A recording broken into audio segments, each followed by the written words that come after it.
उठो उर्मिला, उठो उर्मिला, आंखें खोलो देखो, आंखें खोलो देखो, आंखें खोलो देखो, मैं आया हूं, मैं आया हूं।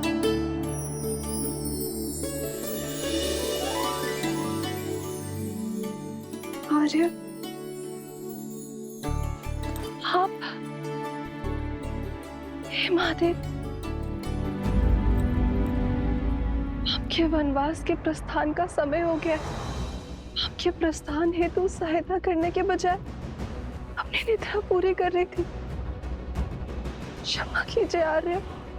कैसी क्षमा उर्मिला, अब किसी को कहीं नहीं जाना है। पर पिताश्री का वचन और राम भैया का प्रण प्रण पूरा हुआ उर्मिला, भैया का भी और तुम्हारा भी। अब एक प्रण मेरा है, जहां भी रहूंगा सदा तुम्हारे साथ रहूंगा। तुम्हारे प्रेम के सबल ने मुझे बहुत बल दिया है उर्मिला, इसके लिए बहुत बहुत धन्यवाद, कोटि कोटि धन्यवाद। क्या आप सच में 14 वर्ष तक आप अलग जिए बिना निद्रा के निकाल लिए? तुमने भी तो यहाँ 14 वर्षों तक बिना भोजन के बिताए हैं उर्मिला। तुम्हारी निद्रा ने मेरी थकान को हर लिया और मेरे भोजन ने तुम्हारे शरीर को पोषण दिया। दाम्पत्य जीवन का ये आदर्श, यही तो भैया ने हमारे माध्यम से संपूर्ण संसार को दिया है कि पति पत्नी दोनों एक दूसरे के पूरक होते हैं, जीवन के भी, प्राणों के भी और समर्पण के भी। और तुम्हारे समर्पण का तो कोई मूल्य ही नहीं है उर्मिला।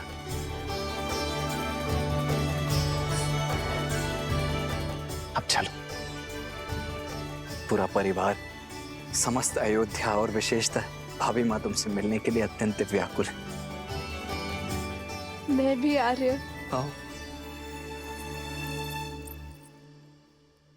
दीदी,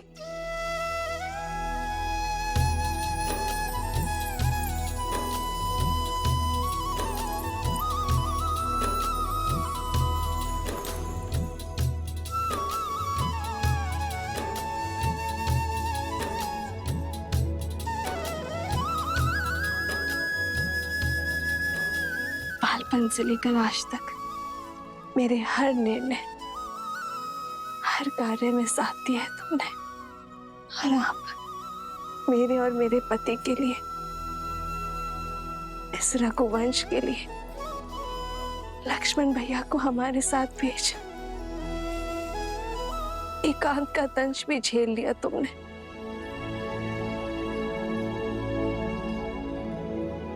ना जाने ये ऋण कैसे चुका पाऊंगी मैं। और अब तुम मुझसे छोटी नहीं रही उर्मिला, तुम इस संसार के सबसे बड़े सतियों में से एक हो। मैं वो चंद्रमा हूं जो अपने दीदी के प्रकाश से तेज पाता है। मैं आपसे कभी बड़ी हो ही नहीं सकती दीदी। और रही बात बहनों के बीच, ऋण की बेड़ी नहीं, आलिंगन का बंधन होता है।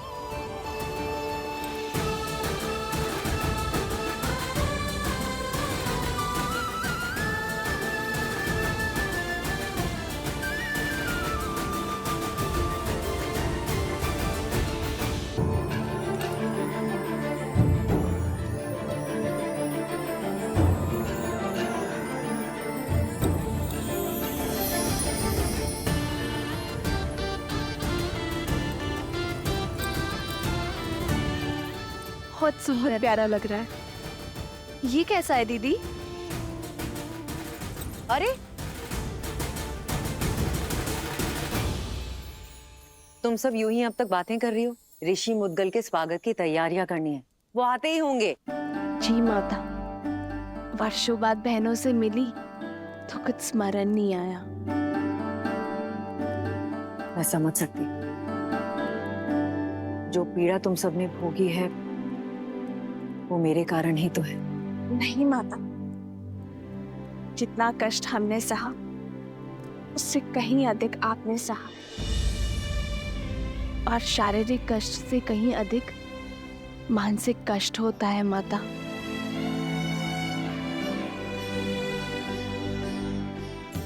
धन्यवाद मेरी पुत्री।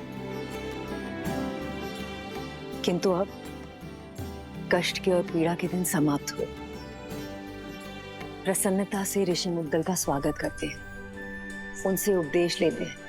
जो कष्ट और पीड़ा मेरे पुत्रों ने भोगी, वो मेरे पोतों को ना भोगनी पड़े।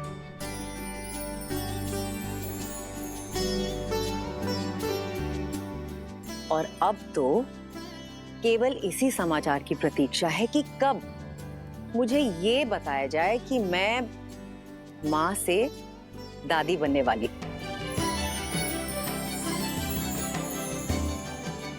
अरे तुम सब यूं ही शर्माती रहोगी या चलोगी मेरे साथ? शीघ्र चलो और गुरुजी का आशीर्वाद लो। जी। अयोध्या और श्री राम के जीवन से दुख का हर मेघ छट गया। अब सब शुभ ही होगा। इतनी शीघ्र भूल गए पुत्र? धूप छांव दिन रात की भांति ही अच्छाई और बुराई भी सदा साथ ही रहते हैं। दीपक की आवश्यकता तो वहीं होती है जहां अंधकार होता है और लोग जलते हुए दीपक के प्रकाश में उसके नीचे पसरे हुए अंधकार को देखना भूल जाते हैं। जब सामने सब उचित प्रतीत हो रहा होता है,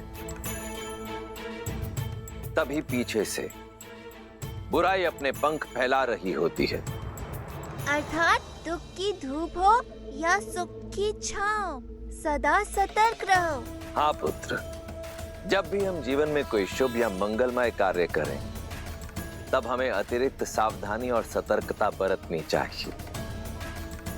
सत्य और धर्म की क्षमता पर विश्वास रखते हुए अपने तन मन को और अधिक दृढ़ करना चाहिए। प्रिय गणेश, वो देखो, श्री राम उसी योजना का शंखनाद कर रहे हैं। राम राज्य की स्थापना का आरंभ कर रहे हैं।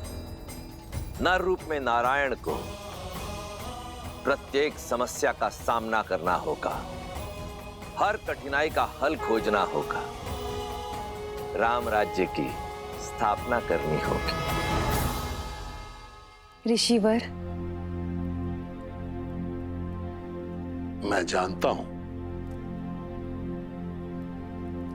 आप सबके मन में क्या चल रहा है, किंतु जो होना है वो अवश्य होगा।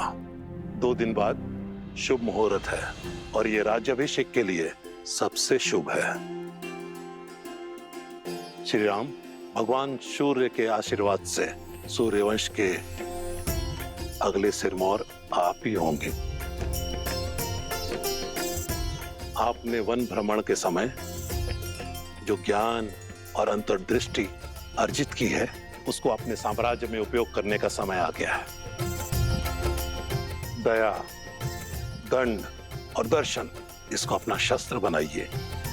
श्री राम आपके मार्गदर्शन से जगत कल्याण की ओर अग्रसर होगा। सभी आशान्वित हैं कि आप एक आदर्श स्वराज की स्थापना करेंगे और संसार के लिए शुभता का मार्ग प्रशस्त करेंगे।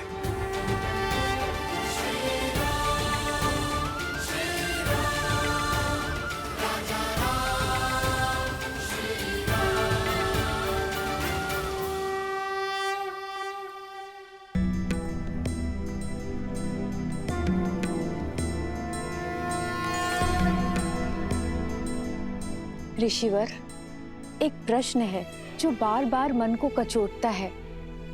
क्या उसका उत्तर मिल पाएगा? पूछिए राजमाता। ऋषिवर, एक संतान माता या पिता का पाप या पुण्य भोगती है, तो मुझसे ऐसा कौन सा पाप हो गया कि मेरे पुत्र और पुत्रवधू को वन की पीड़ाएं भोगनी पड़ी?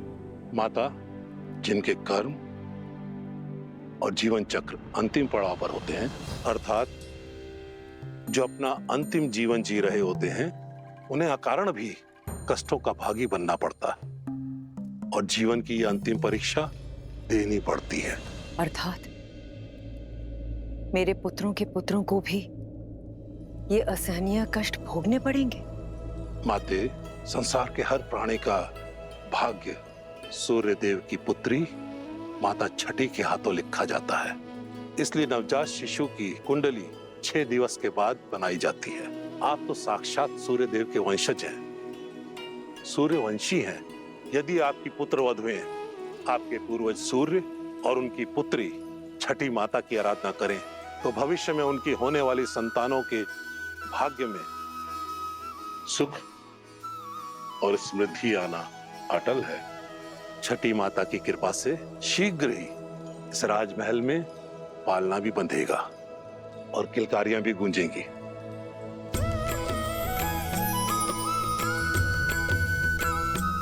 महर्षिवर, हम सभी बहनें छठी माता की पूजा अवश्य करेंगे।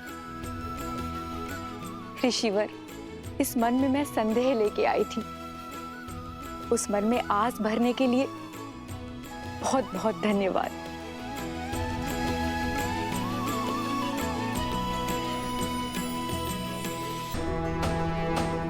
सुनो सुनो सुनो, 2 दिन के बाद हमारे श्री राम का राज्याभिषेक शुभ घड़ी में होने वाला है। सारी प्रजा को निमंत्रण है कि इस पावन अवसर पर उपस्थित रहे। सुनो सुनो सुनो। पूरा नगर पल के बिछाए आपका इंतजार कर रहा है। सभी के मुख पर आपका ही नाम, आप ही के द्वारा स्थापित होने वाले सुराज्य की बात है। और महर्षि मुग्दल ने भी तो यही कहा कि इस समस्त राष्ट्र में सुराज्य आप ही स्थापित करेंगे। किंतु ये सुराज्य है क्या? माना कि वानर हूं, लेकिन किष्किंधा का राजा भी तो हूं। कल उठ के ये सारा भार अंगद को ही तो संभालना है मेरे बाद। जानना चाहता कि सुराज्य है क्या? अर्थ बताइए प्रभु। हाँ प्रभु, अर्थ बताइए।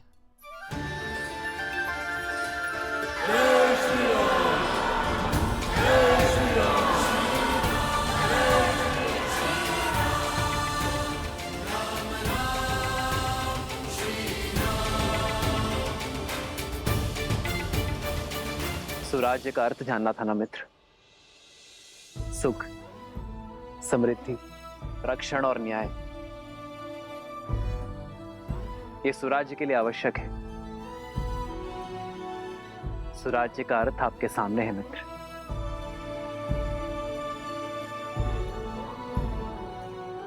प्रजा के मुख पर जब खुशी हो, क्या वही स्वराज्य कहलाता है? जब राजा को देख प्रजा के मुख पर प्रसन्नता हो, वो सामान्य राज्य है। प्रजा के चेहरे पर जो स्मित है, वो एक सुखद बदलाव और समृद्ध भविष्य की अपेक्षा है। प्रजा को आशा होती है कि राजा उनके दुख सुनेगा, उनकी पीड़ा हरेगा। पर सुराज्य वो जब प्रजा को देख राजा के मुख पर प्रसन्नता हो, राजा को संतुष्टि कि वो अपनी प्रजा की अपेक्षाओं को पूर्ण कर पाया है।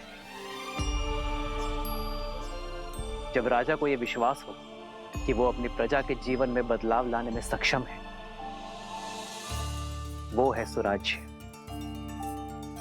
प्रजा को देख एक राजा तब मुस्कुराता है जब वो जानता है कि ना राजा के मन में कोई प्रश्न है, ना ग्लानि है, ना पीड़ा है, और ना ही उसके प्रजा के मन में। आज मेरी प्रजा के मुख पर स्मित है। मैं अपनी प्रजा की अपेक्षाओं को पूर्ण कर सुराज्य को अवध में लाना चाहता हूं मित्र। और जब यह क्षण आएगा, तब मेरे मुख पर स्मित होगा। आओ मित्र।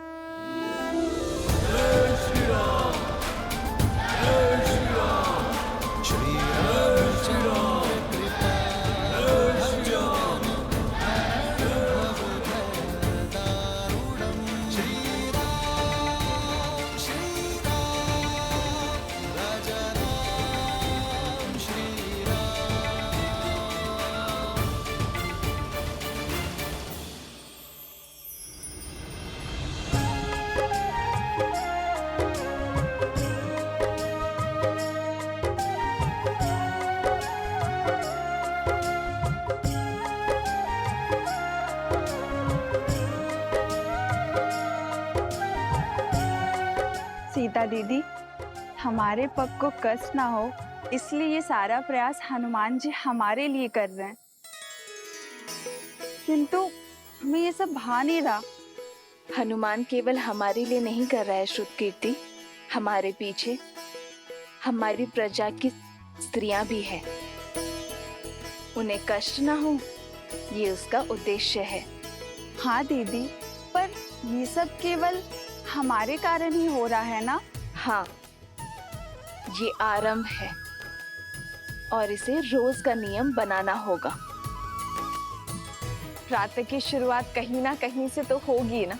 स्वच्छता केवल धूल कंकड़ का निवारण नहीं करती, एक स्वस्थ जीवन की नींव भी रखती है। जब राज्य के लोग स्वस्थ होंगे तो हमारा राज्य भी स्वस्थ होगा।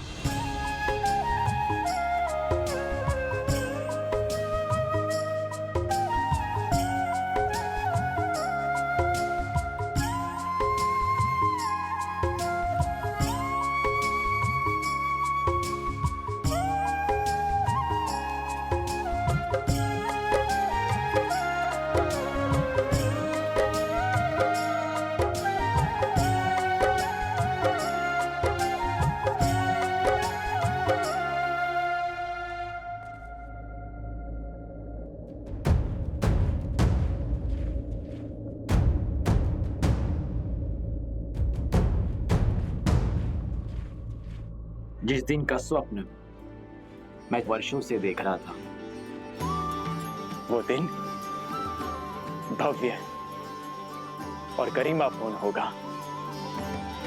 इसमें कोई बाधा नहीं आएगी। मित्र, आपके राज्य अभिषेक की पावन घड़ी, उसमें ये सेना का नियोजन, क्या आपकी प्रजा के मन में भय का निर्माण नहीं होगा कि होने वाले राजा अपने राज्य अभिषेक से पहले सुरक्षा का प्रबंध कर रहे हैं कि कुछ अघटित ना हो? प्रजा और राज्य का रक्षण एक राजा का प्रथम कर्तव्य होता है मित्र। राज्य की सुरक्षा केवल आक्रमण के बाद ही नहीं, उसके पूर्व से करनी होती है। राज्य की सेना एक अन्यायी शासक के राज्य में प्रजा के मन में भय उत्पन्न करती है, तो वही राज्य की सेना एक न्यायपूर्वक शासक के राज्य में प्रजा को धैर्य, आत्मविश्वास और सुख की निद्रा देती है। सुराज्य के लिए राज्य और प्रजा की रक्षा हेतु सतर्क रहना अति आवश्यक है मित्र। जब प्रजा के मन में रक्षण का भय ना हो, तो प्रत्येक व्यक्ति अपने कार्य का निर्वहन अधिक कार्यक्षमता के साथ करेगा। इससे राज्य सुख और समृद्धि के मार्ग पर चलेगा मित्र।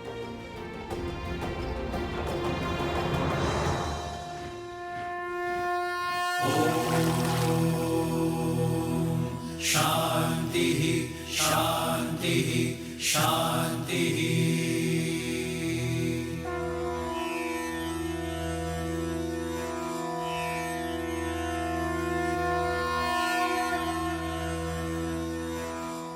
हे सूर्यदेव, रघुवंश की कुल वधु की आराधना और आभार स्वीकार करें। हे छठी मैया, ये समस्त राज्य हमारी संतान है, इनका भविष्य सुखमय और समृद्ध बनाइए। अपने तेज से हम सबके जीवन में सुख और समृद्धि का प्रकाश फैलाइए।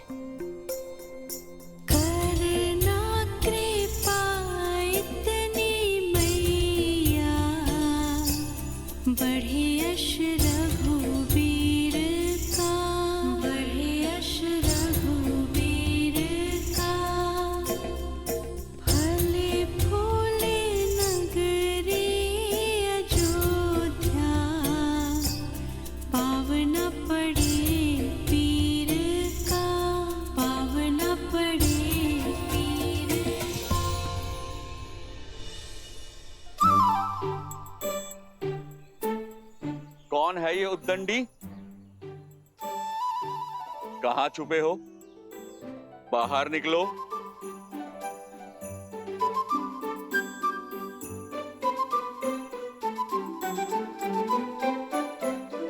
क्षमा कीजिए प्रभु।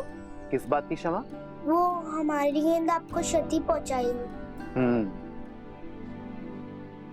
इसका दंड तो अवश्य मिलेगा, किंतु दंड से पहले एक बात जानना आवश्यक है कि किसी भी क्रीड़ा में ये विशेष ध्यान रखा जाए कि किसी को हानि ना हो, किसी को क्षति ना पहुंचे।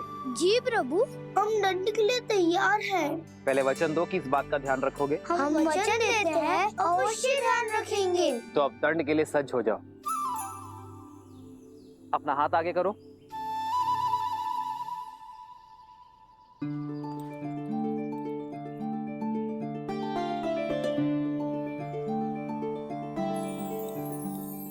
ये हमारी है।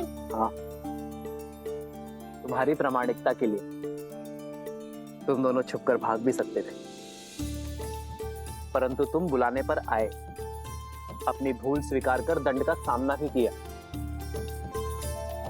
यही प्रामाणिकता जीवन भर बनाए रखना। चलो अब एक और खेल खेलते हैं। ये देखते हैं कि तुम सब में सबसे वेग से कौन दौड़ता है। भागो।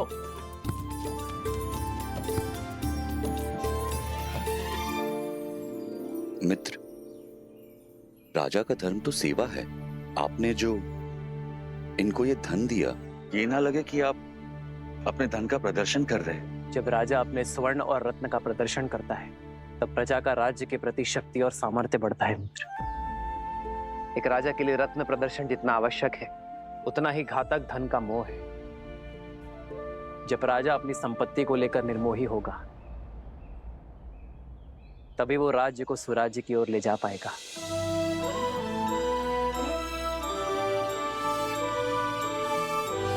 राजा की संपत्ति पर प्रजा का गर्व और राजा के लिए भार हो, यही स्वराज्य का सार है। जब राजा अपनी संपत्ति पर गर्व ना करे और उसे अपने कार्यों में प्रयोग करे, तभी राज्य सही अर्थ में स्वराज्य होता है। अति सुंदर। आपके विचारों ने हमारे विवेक को झंझोड़ दिया है। आपके ही मार्गदर्शन से अब से किष्किंधा में भी सुराज्य होगा, राम राज्य का परचम लहराएगा। जय श्री राम।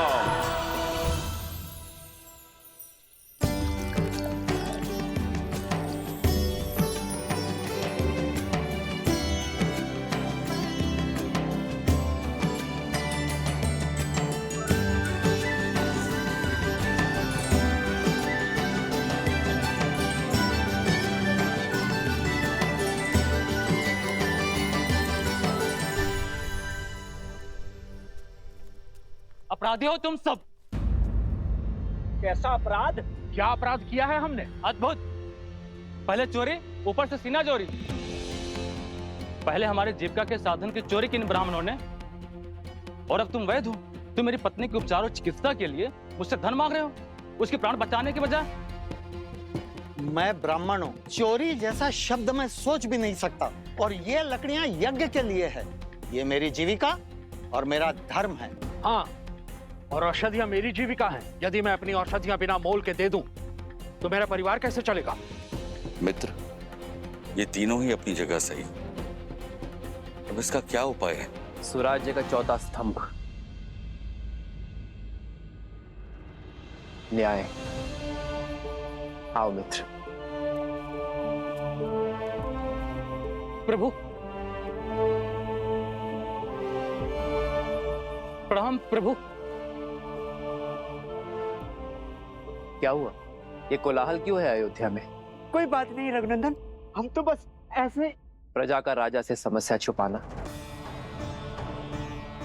राजा की हार और राज्य के पतन का सूचक है। निसंकोच कहिए। प्रभु, पूरे दिन सूर्य के ताप में जलकर गिरी हुई लकड़ियां एकत्रित की थी, परंतु बीच में हमारी कुल्हाड़ी टूट गई। हमने लकड़ियां सूखने के लिए छोड़ दी थी, सोचा इन्हें बेचकर पुनः अपना कार्य प्रारंभ करेंगे, किंतु इन ब्राह्मणों ने हमारी लकड़ियों का उपयोग यज्ञ में कर लिया। प्रभु, शास्त्रों के अनुसार स्वयं गिरी हुई लकड़ियों का उपयोग केवल यज्ञ में ही किया जाता है। अब आप ही बताइए, शास्त्र नीति का पालन करके हमने क्या अपराध किया है, पाप किया है? यहाँ किष्किंधा के राजा मेरे मित्र वानर राज सुग्रीव उपस्थित है। क्यों ना वो इस समस्या का हल बताए।